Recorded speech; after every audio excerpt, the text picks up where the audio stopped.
here we are at La Bastide in the glorious south of France. We're doing a second session with Dr. John Lennox. As I mentioned in the earlier session, we had Dr. John Lennox speak at Socrates in the City a number of years ago in New York City.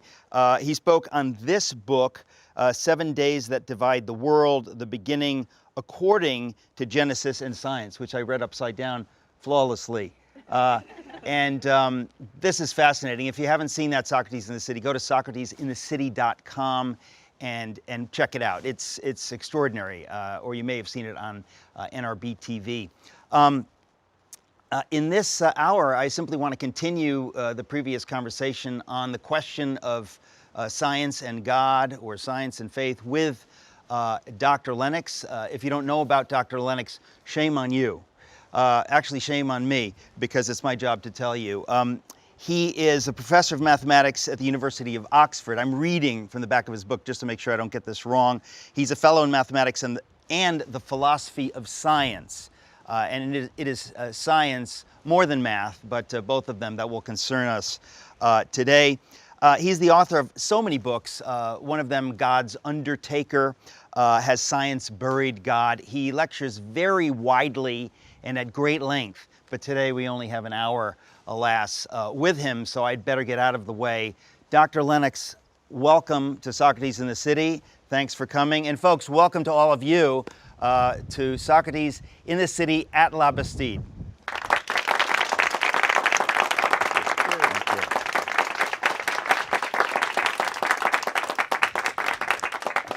Well, we're almost out of time, so let's get to it.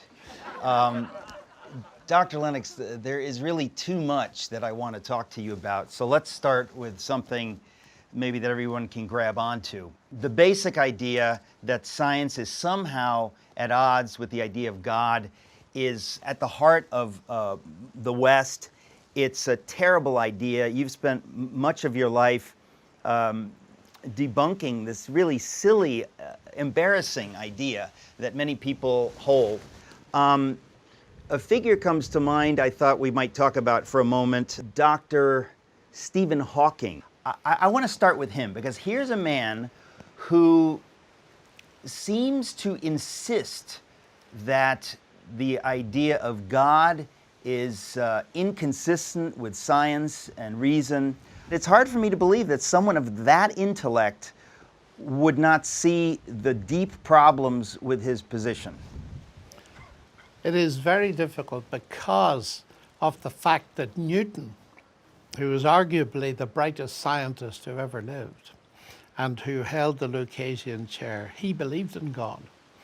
And the irony of the two of them, and I've often thought about this, is Newton believed in God, and one of his reasons that supported that faith in God was his discoveries in science, including the law of gravity.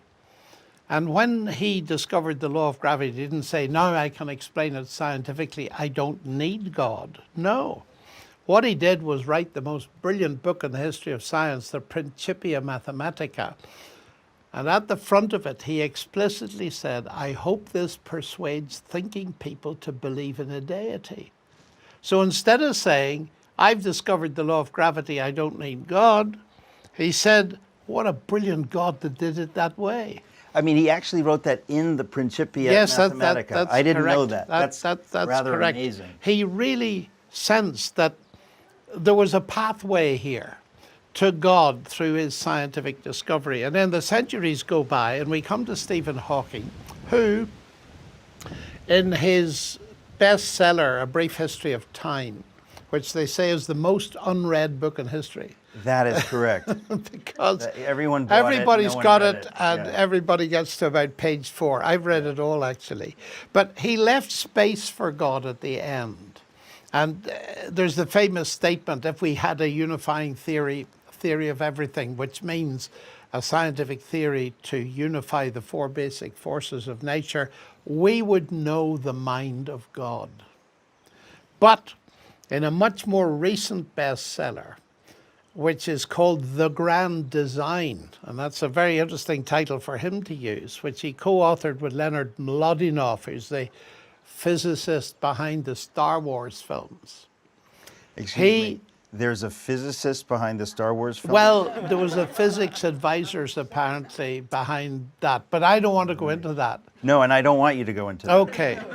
But having said that, let me say that I remember Stephen Hawking. He was at Cambridge just ahead of me, and he was just beginning to walk with a stick and a limp.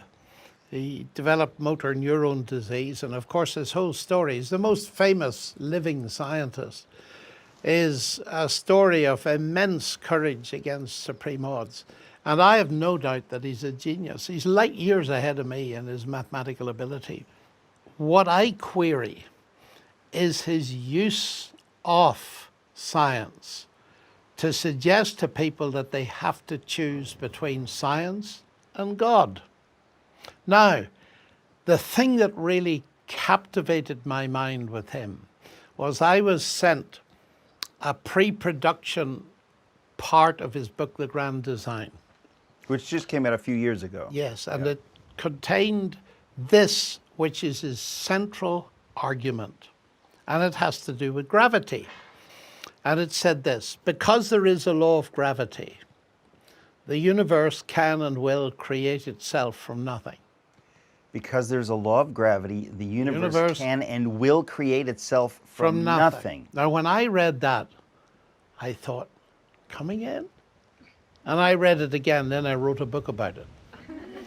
Because I could see almost immediately where the problem lies. So I read through Hawking's book. Now, Hawking has got huge influence because of his status. In this book, he now comes out as an atheist. Yeah. And this is his main reason. It's ironic. Newton says gravity is a wonderful evidence, among many others, of God. Hawking says this is the evidence that there isn't a God. We don't need God. And I thought, what is going on here? What are this man's reasons for not believing in God? Now, up until shortly before that, I had thought that many of these people, their problem was a failure to understand the nature of science.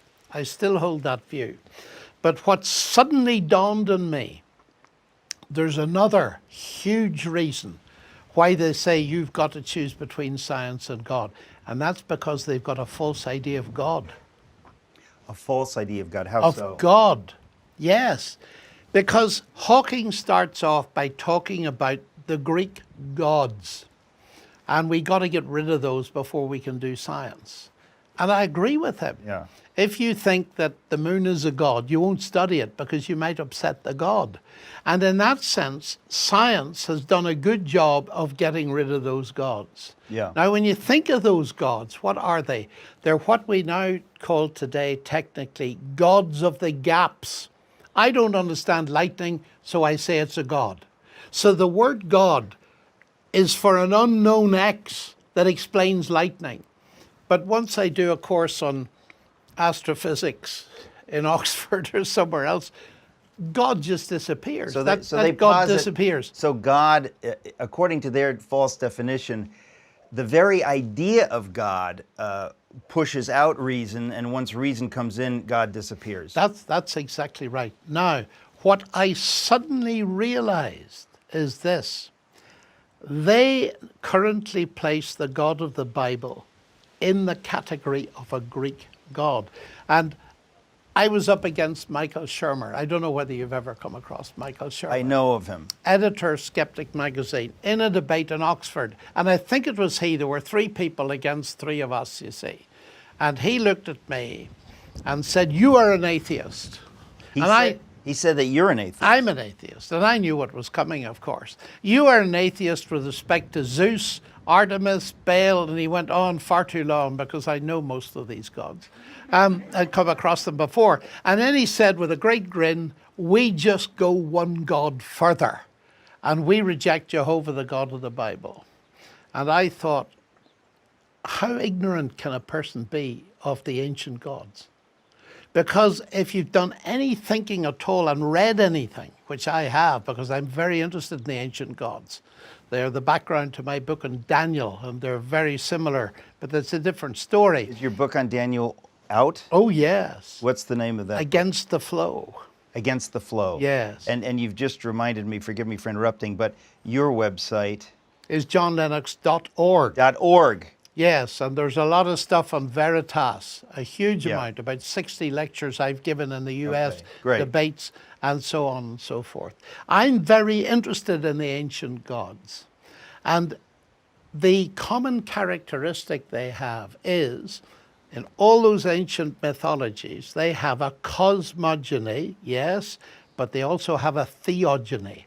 And a theogony is the genesis of the gods, because the gods appeared from the primeval stuff of the universe. In other words, they're material gods.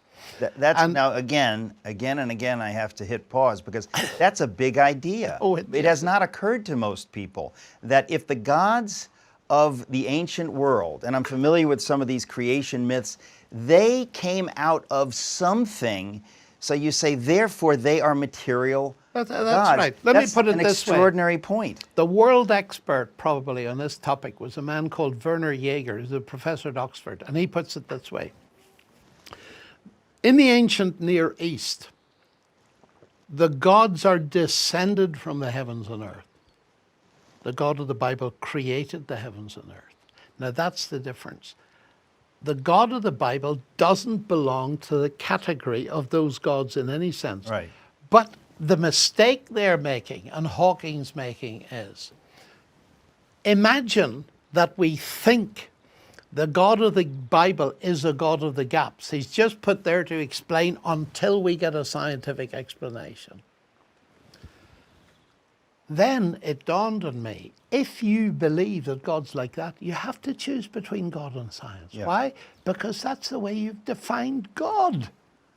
You've defined God to be a non-explanation waiting for science to come along. So of course you have to choose. The God of the Bible is not a God of the gaps.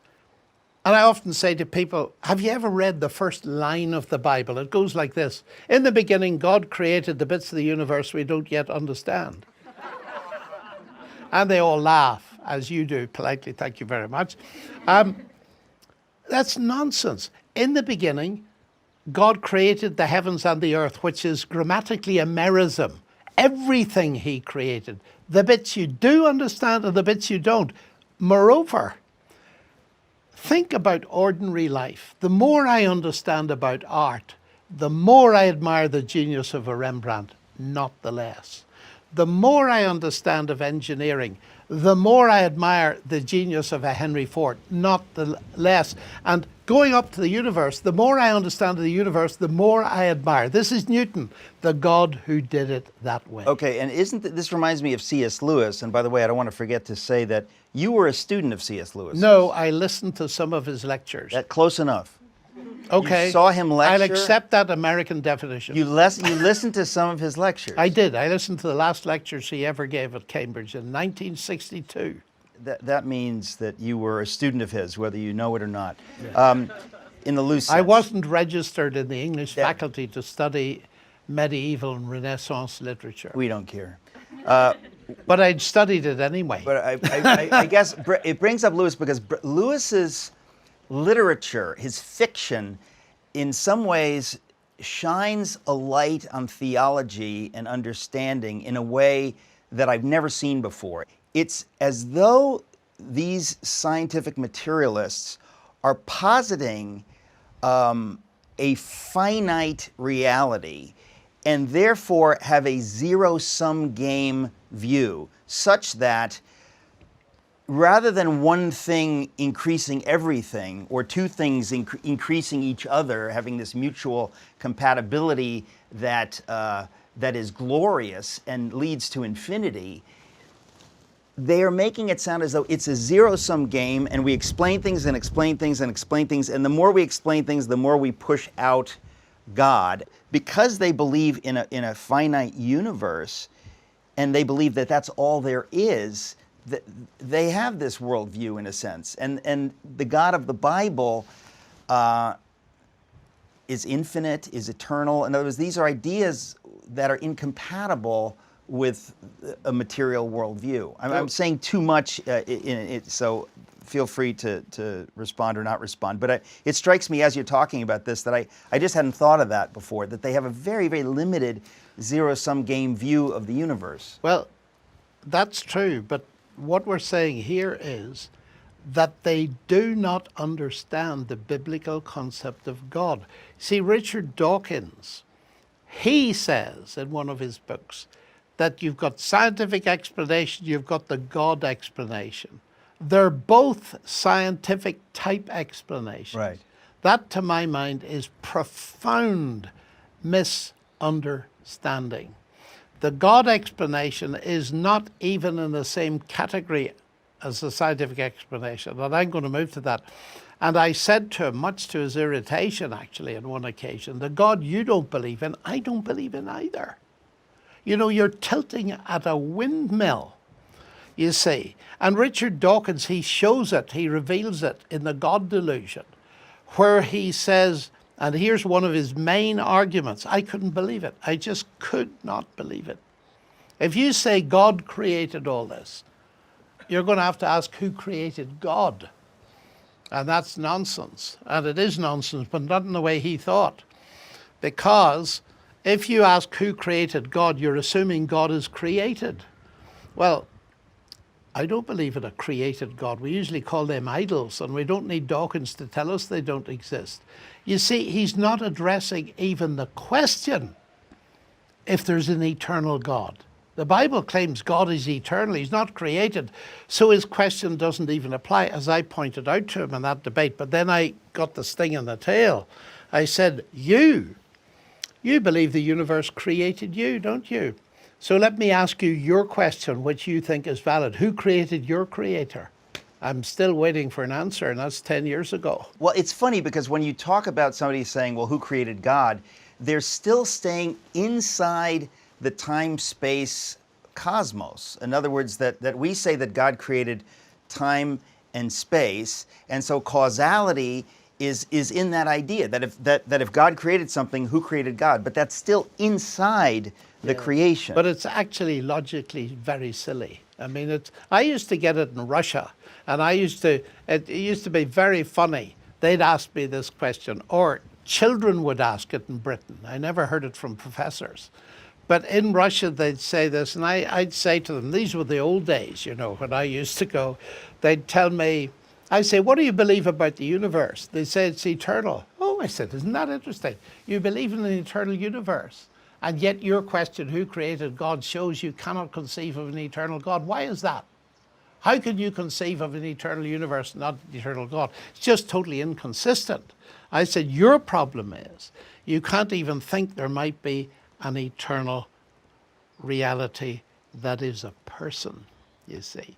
But it is a very silly objection, and to find it at the heart of his book.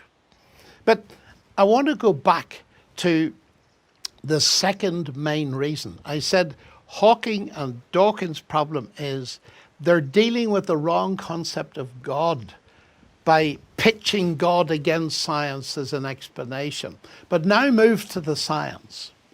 And you can very easily see why Dawkins and the rest of them are completely wrong in suggesting God is the same kind of an explanation and therefore in competition with a scientific explanation. Very simple illustration. Why is the water boiling?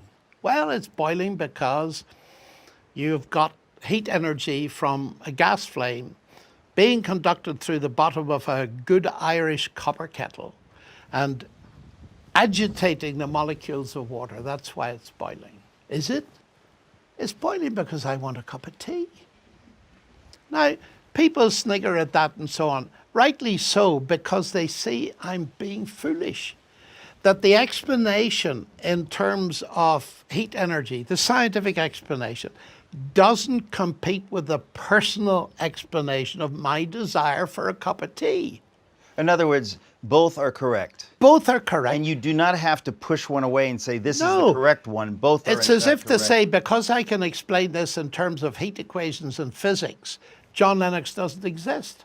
I mean, that is the level of the argument at the moment. I I actually remember in grade school getting this materialistic worldview pushed on us. People would say, a teacher would say, you're made of chemicals, and if I were to reduce those chemicals and sell them, you're worth about $2.86. This is gone up a bit, in the but 70s. anyway. In the 70s, yeah. You're But worth a bit more, Eric, in case you're Thank feeling you. inferior. Yeah, now I'm You're worth about a bit $7 more. or $8. But the thing is that that very idea is itself a lie. In other words, that a human being could be reduced to chemicals. right. I am chemicals, but I'm more than chemicals. That's right. I'm both. This is reductionism again. Yeah. Now, go back to my illustration. Even kids can see it. Yeah. I tell kids in school, you know, they're 10 or 11, and I say to them, look, here's a Ford Galaxy engine, motor, in an automobile.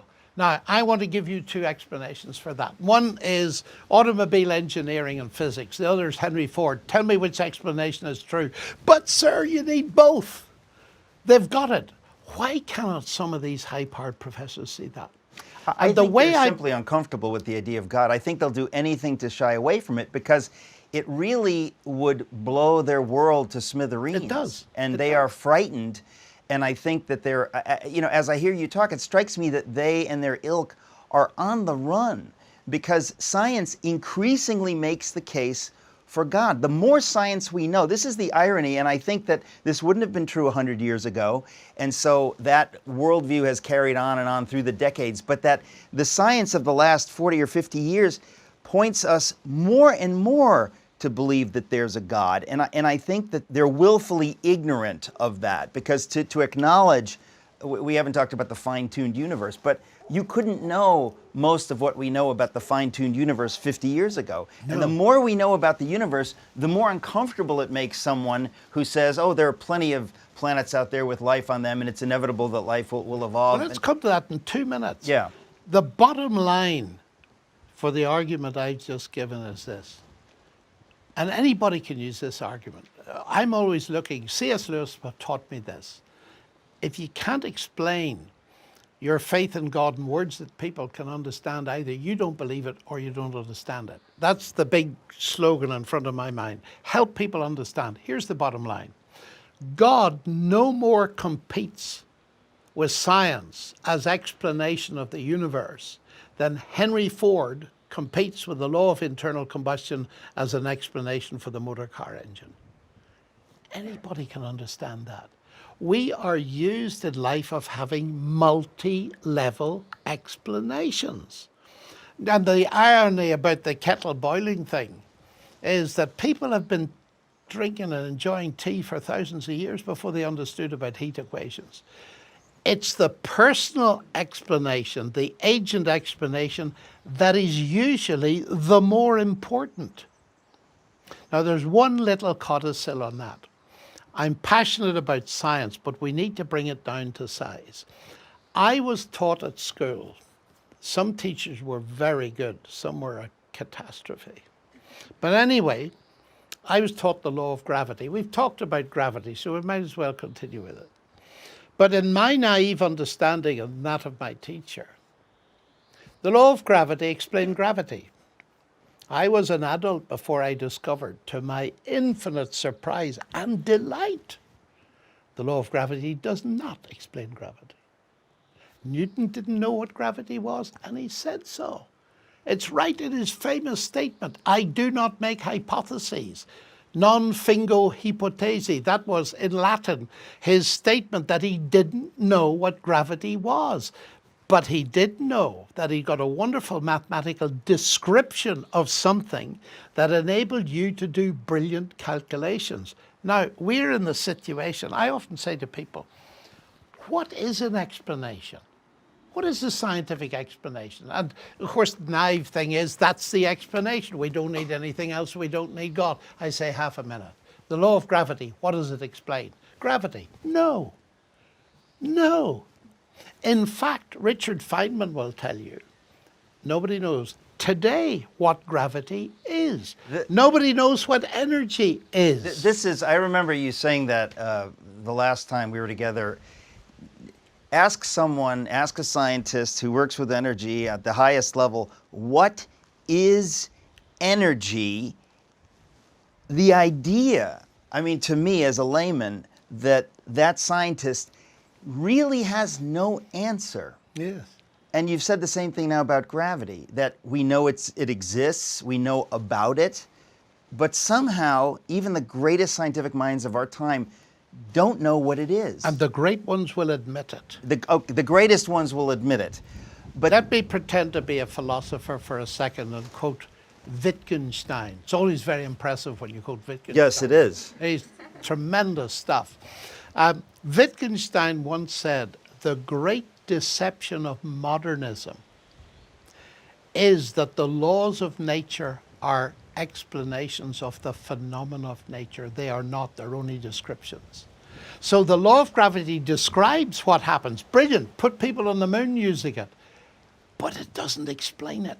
So even in science itself, explanation is rarely complete. Yeah. So what people now have to face is explanation is rarely complete, even on its own terms. Secondly, science cannot explain everything. If Well, science was the only way to truth, you'd have to shut all literature faculties, all history faculties, all art. It's ridiculous. Well, science cannot tell us why we're here. No. Science cannot tell us what is good or evil. Absolutely, and that's crucially important, both of those questions. And what an extraordinary thing. So therefore, if you believe in the materialist worldview, and I've said this many times, it's almost comical, because you have to then believe that if everything is material and the world evolved through accidents and mutations into what it is today, it's not that it can't explain good or evil, that it is actively saying there is no such thing in reality as good or evil. Oh, that's right. It is saying that good and evil must be arbitrary constructs, which is to say that if I murdered everyone here, no one could say that I did anything wrong. Correct. And if I love my wife and my parents and my daughter, no one could say there's anything beautiful or noble about that. It's just chemicals to perpetuate the species. It's an illusion of something transcendent, but there's no transcendence in it. Now, what you're saying is immensely important as part of the contemporary debate because it's shifted. You see, Einstein saw that. He said, you can speak of the ethics of science, but you can't speak of the science of ethics, you see. He could say that ethics goes beyond science, and Feynman said the same. The forces in the universe don't come with labels telling you what you ought to do or ought not to do. That goes beyond science. Now, the current wave, starting with Dawkins and his crew, but particularly Sam Harris, they want to get rid of religion. This is the new atheism, which has now been replaced, by the way, by the new atheism, because people are fed up with the vitriol and with the aggression of the new atheism. So they've gone back to the new atheism, which is just atheism. Let's be polite with one another. Let's say there is no God. Let's take the good bits out of religion, but let's just not do God. Yeah. That's where we're back to. And then the question is, why take the good bits out of religion? Now, that's exactly right. The moral questions are central. Now, David Hume, it's about the only point on which I agree with him, because I disagree with so much of what he said. But he said he often noticed people were describing a situation and is what is. And then suddenly the language became moral. You ought to. And he says, but you can't get from an is to an ought. Now, if you're a materialist, you've got to. Because there is oughtness in the universe. There are moral values. So how do you get from a universe of sheer factuality of atoms and so on to ought? You can't do it. Now along comes Sam Harris, and he believes you can. And for years, Dawkins said it's very difficult to get to morality from material. Now he thinks Sam Harris has solved the problem. Now, this is a huge issue. I don't think Harris has solved the problem for the simple reason he smuggles the morality in at the beginning, and of course it comes out at the end. And I delayed the publication of my book, Gunning for God, so that I could deal with Sam Harris's argument. Gunning for God. Gunning for God. Yeah. That's the book where I deal with all the moral arguments as distinct from the scientific arguments. But what interested me in that period was this. Your argument is perfectly right. This materialism abolishes morality. Dawkins admitted that. There's a famous quote that he's never taken back, so far as I know, that goes roughly like this. This universe is just as you'd expect it to be. At bottom, there is no good, no evil, no justice. DNA just is, and we dance to its music. And I remember, I mean, he writes well, you know, some of the sentences are beautifully crafted. But if that is true, you know, if the shooters in the Columbine massacre in the States, or the people that flew the planes into the Twin Towers, are just dancing to the music of their DNA, well, who can blame them? Right. There's no blame. Now, Dawkins, amazingly, because he is a moral being made in the image of God, tries to back off from that. There's his theory. It's out there in his book. There's no good, there's no evil. And yet he says, well, we're the only creatures that can rebel against our selfish genes. Well, the atheist chorus that is intelligence just laughed and said, where is this non-physical principle that enables you to rebel?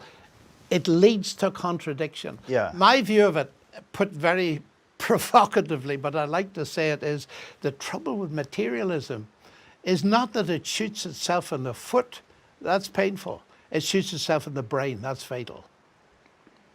But you're onto a vastly important subject. Here we are in Europe. We're sitting in France. There is moral confusion everywhere. Yeah. Because when the question comes up, any law, morality is introduced, the question comes back, who said so? For centuries, this continent, North America, since the very beginning, since its constitution, was dominated by a biblical view of morality that had a transcendent source in God. But once you remove that, where do you get morality from? The number of logical sources is very small. Yeah. You either get it from raw nature and genetics or from social conditioning and so on. And the trouble is, if you try to get morality from biology, you get too many moralities. The simplest illustration of that is Charles Darwin was a nice man with a beard, and he studied ants, saw them cooperating. There's a ground for altruism. His contemporary Spencer saw nature red in tooth and claw. We have, in our history of the past 100 years, seen both of those applied. But which are you going to apply? How are you going to decide? And so there's huge moral confusion. And if you teach people that all they are is a product of time, chance, and their selfish genes, they'll begin to behave like it. And we're seeing it, and there are no brakes on it. Well, so these ideas of consequences. You said something yesterday, which I wanted to remind you about today. We were talking about the universe being created ex nihilo, out of nothing. And it's hard for us to imagine nothing. When we imagine nothing, we always imagine empty space. But of course, the God who created the universe, or whether you believe in God or not, any scientist would say space itself and time were created 13.8 billion years ago. There was nothing, and out of nothing came the universe. We have no idea why.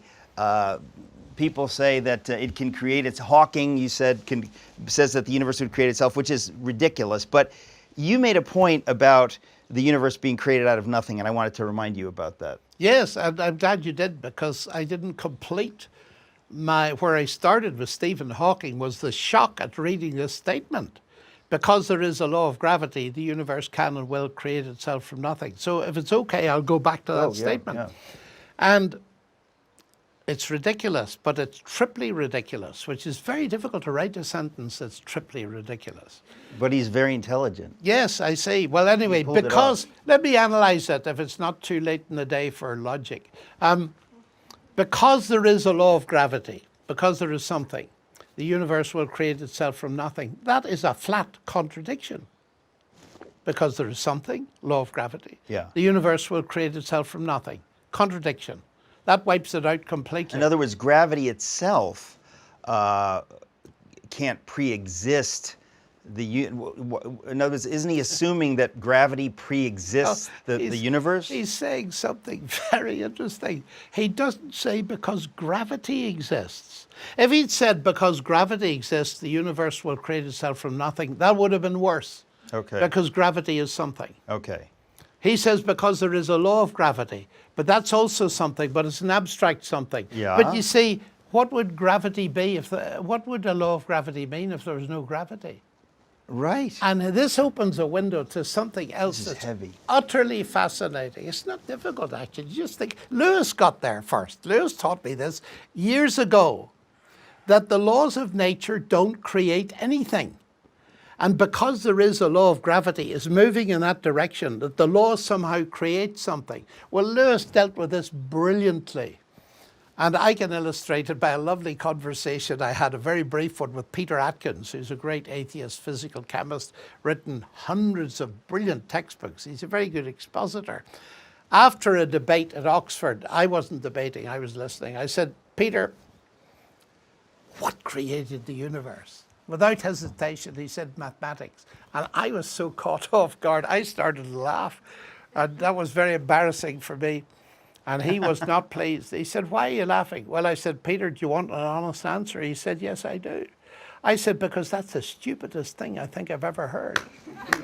He said, why? Well, I said, honest, let me make it simple. 1 + 1 = 2. Did that ever put £2 in your pocket? Now, this is Lewis. And he points out this huge mistake that people think that the laws of mathematics or physics create things. Listen, he says, the laws of motion, Newton's laws of motion, will never move a billiard ball in the history of the universe. A person with a cue do that. The law of motion describes its bounces for a while anyway, but it won't move it. And then he says, you know, you can do arithmetic from here to all eternity, and it'll never produce any money. You first get $1 and then another $1 and you'll have two. But first get your dollars. Because the laws are all of the form, if you've A and B, you'll get C. But you've got to get A and B first. And sometimes I try to make it slightly amusing. Well, it's a bit sad for people who've lived through the financial crisis. Because our great financial crisis was caused in part by people who thought mathematics could create money. It doesn't. The mathematics just does the describing. So here's Hawking saying, a law of gravity is enough. It isn't.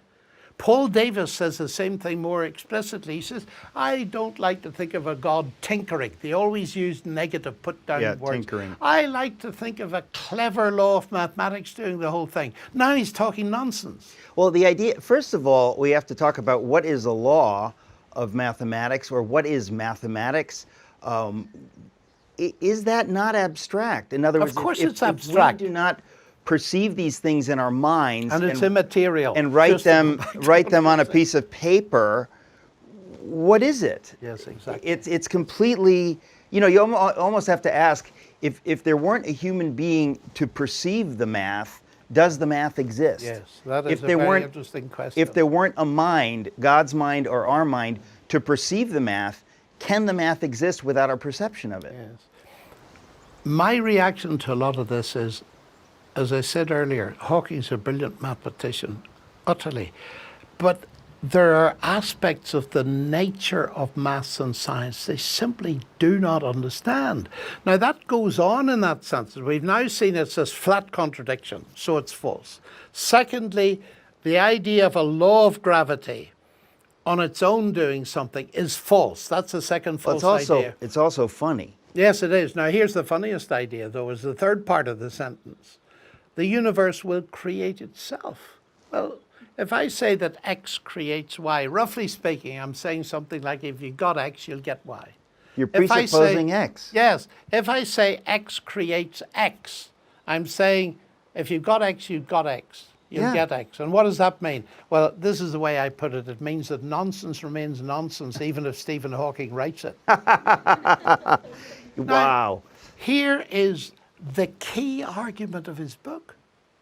This is the central It's argument. actually embarrassing and sad. Yes, Because and there's been no response from that camp to my book whatsoever in about 5 years. Well, again, this is why I do these little things, because we need to talk about these things more and force people to recognize that their gods, small g, like Stephen Hawking, have feet of clay. It's amazing that you can, in a few minutes, make the central thesis of his most recent book sound not only false, but ridiculous. And I'm not finished yet. And you're not finished yet. No, because we must talk about nothing, you and I. Yeah, actually, I'm going to be very serious about nothing. I wanted to bring you back to your Yes, statement. much ado about nothing, Yeah, but there is much ado about nothing. You see, here's Hawking, a universe created itself from nothing. Now, what is nothing? You asked that question. Well, when you look at his book, you think nothing is the absence of anything. That's how we that's the normal meaning of the word. Okay. What we call the philosophical meaning of it. Okay. Of anything. But oh no. As you go through the book, you discover nothing is a quantum vacuum. He says that. Yes, he does, and various other things. Can you tell us what what a quantum vacuum is? Not really. Okay. Not really, but it's certainly not nothing. In fact, if you want fun, you ought to get this. I don't have it here to quote, but quote it on one of your programs on Science and God. David Albert's review of Lawrence Krauss's book, A Universe from Nothing, is hilarious. It's hilarious. Now, Lawrence Krauss is another, he now goes round with Dawkins. I think he tries to replace Christopher Hitchens, as a great new atheist. He's written a book, A Universe from Nothing. So I picked this up, and I thought this would be interesting. I've crossed swords with him a couple of times. But anyway, in the first few pages of the book, I come across this sentence, which I've memorized because it's so wonderful. Here's what he says. Because something is physical, nothing must be physical, especially if you define it as the absence of something. That is very interesting. What? That is very interesting. It's utter nonsense. Well, of course it is, but it is saying that it's insisting that it's almost making nothingness sound purely subjective. In other words, it's only our perception of nothingness through a materialistic lens. How do you talk about nothingness? Yes, because he's desperate. And the reason he's desperate, let's stand back for this. There's a big canvas here. The irony of all of this is that the current views, although some of them are changing at the moment, but let's take the average state at the moment, is that the universe started, as you said,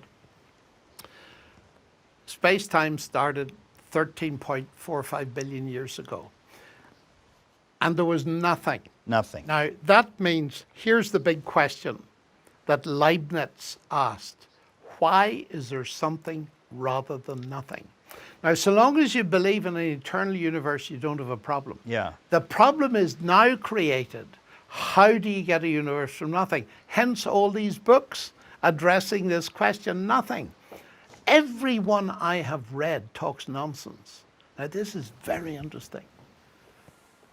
To get rid of the obvious answer, which I'll come to in a moment, they redefine nothing.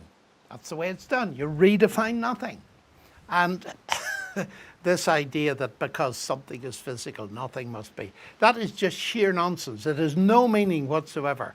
And he goes on through the book and all sorts of definitions of nothing. And David Albert has this marvelous review, and he points out that the very last thing their nothing is nothing. But I got invited to the Harvard MIT faculty club, of which you may have heard. And I was invited to have an open dialogue with Alan Guth. Now, Alan Guth is the world's leading cosmologist at MIT. Very nice man, and he's the inventor of the theory of inflation. That is the idea that a very, very short time after the Big Bang, there was a massive acceleration in the expansion of the universe and so on. And it explains certain things, and people still query it, of course. There's a lot of speculation, but nevertheless, he is immensely famous and deservedly so. And I was having this debate, and I was terrified, of course. He was the world's #1 cosmologist, and we're talking about things that involve God, which he didn't do, actually. His talk went like this: let me tell you about the origin of the universe and inflation and so on. And we had 15 minutes each. And in the last 30 seconds, he said, of course, if you want to add God to that, that's fine, but I prefer not to. That was the total about God. I talked about God. And received a lot of hostility, which was rather strange and such a erudite thing. But in the question session, I thought I'd ask him publicly. I said, Alan, you know, there's a question that I've been dying to ask someone of your eminence. Everybody is talking about nothing. And I said, tell us, when you use the word nothing in the context of the origin of the universe, do you mean what most of us mean by nothing? That is the absence of anything. He said, no, we do not. I said, thank you very much. So I know all about nothing. You see, as a result of that, it is massively fascinating that the only way to avoid God is foolishness. Now, hang on. Just fascinating. That's an aphorism worthy of putting on a sampler. That's just beautiful. Well, you may the only do and way send it to to avoid me. God We can start a business. is foolishness. No, the only way to avoid God in that context Is foolishness. is foolishness.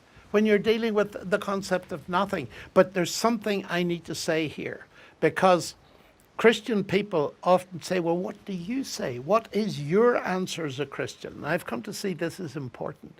And the way I put it very carefully is this: the universe comes from nothing physical. It does not come from nothing. It comes from God, who is not physical. And one of the great assertions of Scripture is that God is spirit. And this turns materialism on its head. Materialism says there is material, there is no spirit. Yeah. The biblical view is there's both, but the primary one is spirit. In the beginning was the Word. The Word is material. The Word is God. The Word is spirit. All things came to be through him. That is, the material universe is not primary. Materialism says it is. Naturalism says it is. Scripture says it is not. God is primary. It's derivative. So the universe came from nothing physical.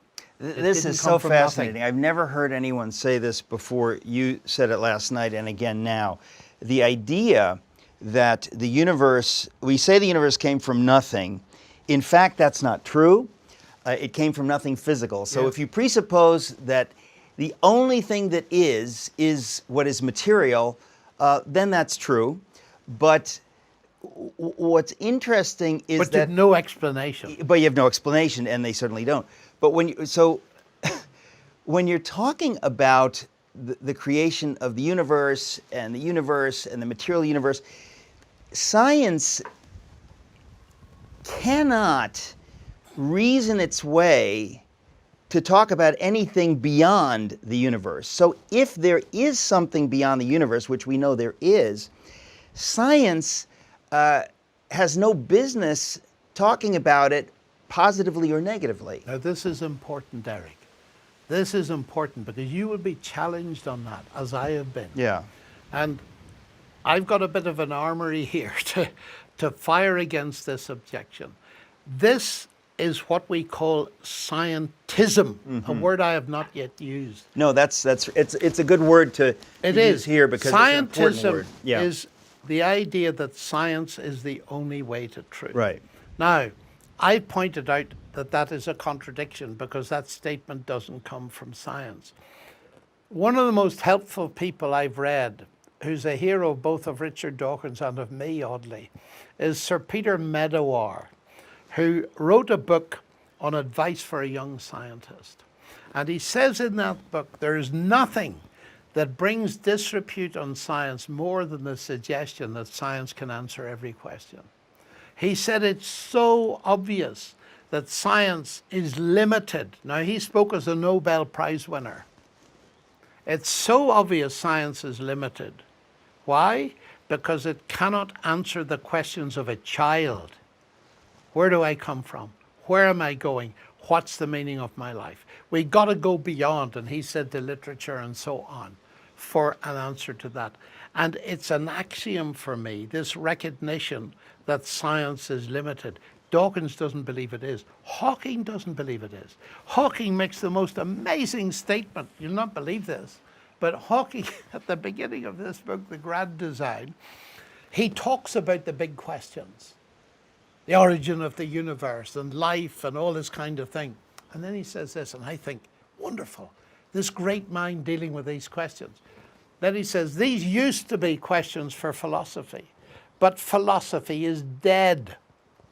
And it is left to science to be the torchbearer of truth for this generation. Now, of course, the world of philosophy piled in on him. Philosophy is dead, he says on page 5 of his book. The rest of the book is on what? The philosophy of science. And he proves beyond a shadow of doubt that as far as he's concerned, philosophy is dead because he doesn't understand it. Einstein warned us, and I ought to warn you, I'm a quasi-scientist. The scientist is a poor philosopher. And all we've been saying, Eric, is really this.